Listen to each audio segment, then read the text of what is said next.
Le Demnosa rhodacantha est originaire d'Argentine. Il prospère sur une très grande étendue des contreforts de la cordillère des Andes. J'ai déjà fait des vidéos sur cette espèce, mais toujours avec des plantes en collection. Mais Christophe nous a ramené des images de plantes sur site. Nous allons les admirer et les comparer avec la même espèce, mais avec des images en collection. Observer des plantes sur site quand elles sont vraiment magnifiques. Il faut les admirer et essayer d'obtenir dans nos collections les mêmes résultats. Cette espèce sur site, avec ses aiguillons très colorés et très denses, qui la protègent des rayons solaires, et nous ne pouvons rester que éblouis par sa toison et sa beauté, même si la fleur n'est pas des plus spectaculaires. J'ouvre une parenthèse et dans notre cloud, il vous faut admirer et comparer les images, car nous sommes en train de mettre espèce par espèce photos de plantes en collection et photos de plantes sur site. Et je reviens en arrière avec cette image de la photo de Marcel David Boudet, prise en 1970, collectionneur à Saint-Izmier près de Grenoble. À l'époque, il publiait beaucoup d'articles sur la revue française Cactus, et prenant de l'âge, il allégeait sa collection et m'offrait un jeune Demnosa rhodacantha. Et 40 ans après, chez moi, il se développait. Il l'avait greffé sur Trichocereus pacanoi, porte-greffe que Marcel David Boudet affectionnait. Et quand elle a atteint chez moi 1 mètre de hauteur, elle se développait rapidement et je la trouvais très belle. Surtout, quand elle a atteint cette dimension, elle se mettait à fleurir. Et à l'époque, il y avait très peu de documents, très peu d'images, et toujours en noir et blanc. Je découvrais ces fleurs avec curiosité. Et actuellement, on peut admirer ces plantes sur site tout en couleur, avec leur forme et leur beauté.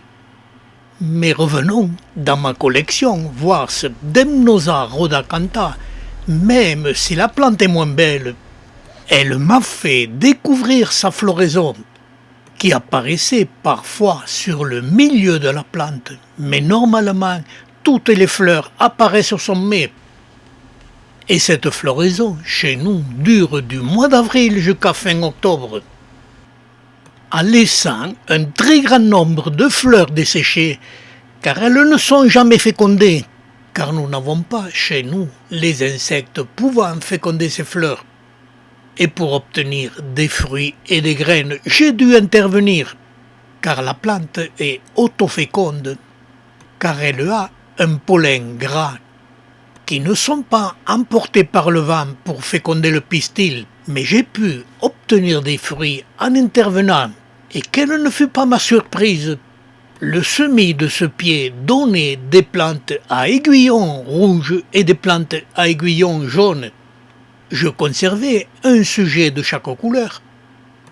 Et j'observais la différence de développement, de spination et de floraison entre les 2 pieds. Et 15 années ont passé et je présente mon Demnosa rhodacantha à aiguillons jaunes. Il prospère sur ses propres racines et présente une spination bien plus importante que ma plante greffée. Cette plante à aiguillons jaunes très denses fleurit elle aussi abondamment. Mais la spination n'est pas aussi dense, mais elle s'approche des images de la photo sur site.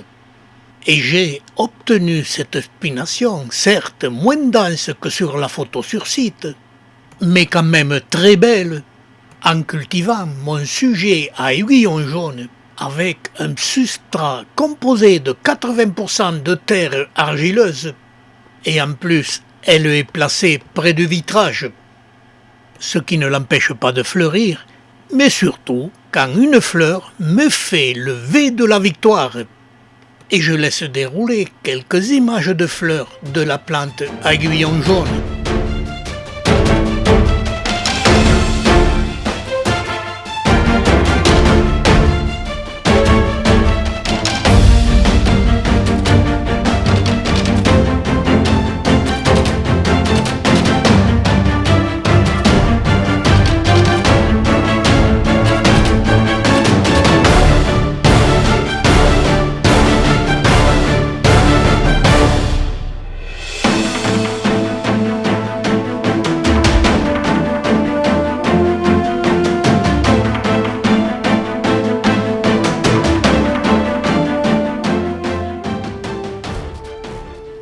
présenter sa sœur à aiguillon rouge, graines issues du même semis et du même fruit. Et le résultat est frappant. La plante qui a les aiguillons rouges se présente avec des aréoles plus écartées et des aiguillons bien moins denses par aréole.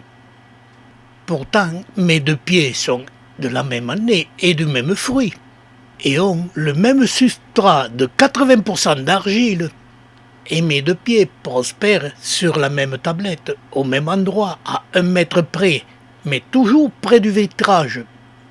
Donc, c'est un autre facteur qui a provoqué cette spination plus dense et plus belle, et jamais nous n'obtiendrons à basse altitude.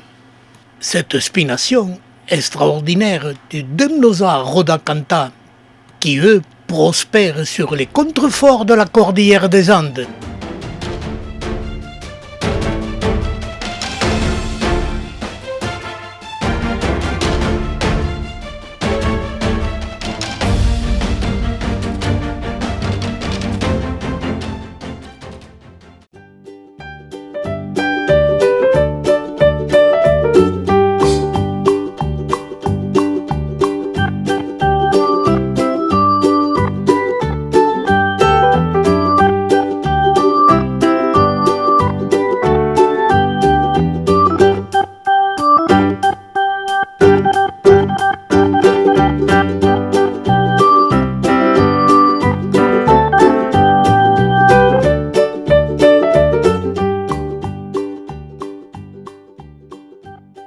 Picous, tu as l'air surpris et un peu contrarié.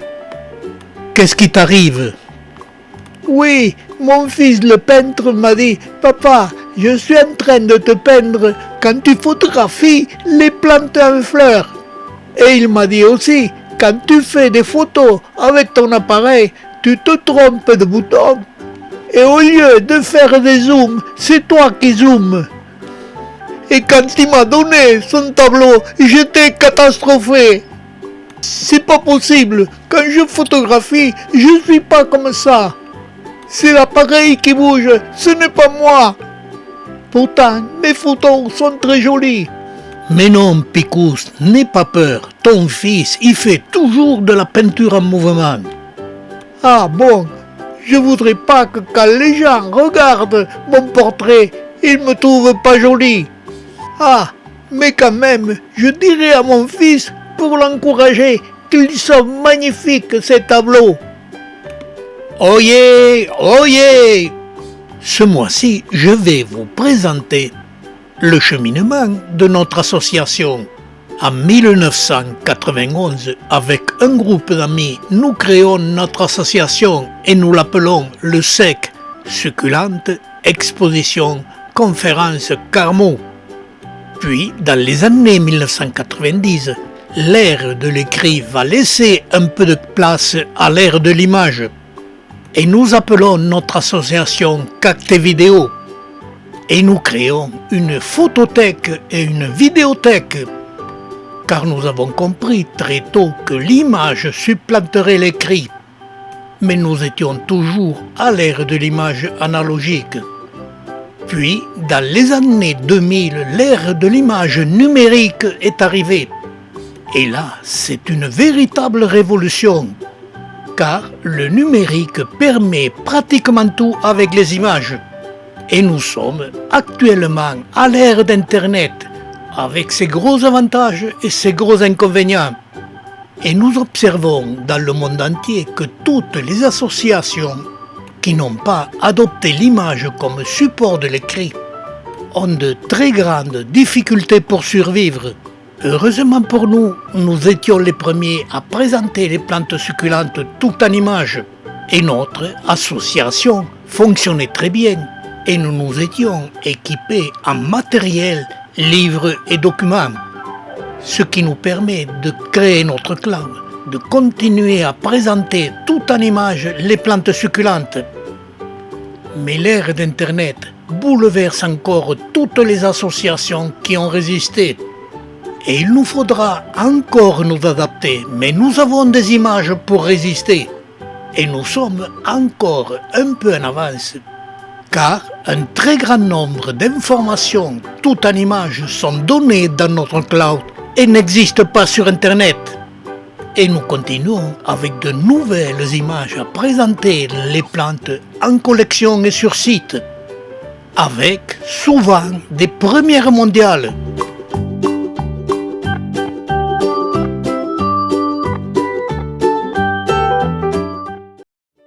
Il y a 3 options pour participer à cette aventure. La première, nous contacter et vous recevrez tous les mois une vidéo sur les plantes succulentes accompagnée des aventures de Picous. La deuxième, pour recevoir gratuitement notre cloud au complet, celui-ci appelé l'Arche de Noé des images des plantes succulentes. Il vous suffit de nous envoyer annuellement 20 photos sur les plantes succulentes. La troisième, pour que vive notre association, payez une cotisation de 20 € par an, par chèque libellé à fax. Que vous soyez amateur de plantes succulentes, des champignons ou de la flore de France, rejoignez-nous. Et vous pouvez choisir l'une ou l'autre de ces 3 options.